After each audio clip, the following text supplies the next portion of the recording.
लिखित साधने.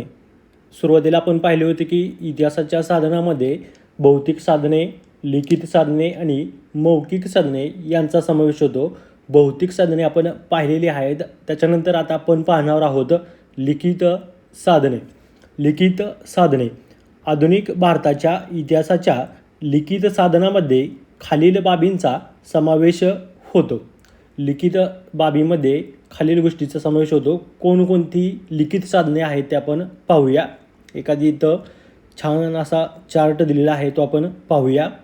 पत्रव्यवहार, परदेशी व्यक्तींच्या नोंदी, वृत्तपत्रे, चरित्रे, पुस्तके, आत्मचरित्रे, फॅक्टरी रेकॉर्ड्स, नियतकालिके या सर्वांचा कशामध्ये होतो समावेश? लिखित साधनामध्ये. लिखित साधने म्हणजे काय? जी लिहून ठेवलेली साधनं आहेत त्यांचा समावेश लिखित साधनामध्ये होतो.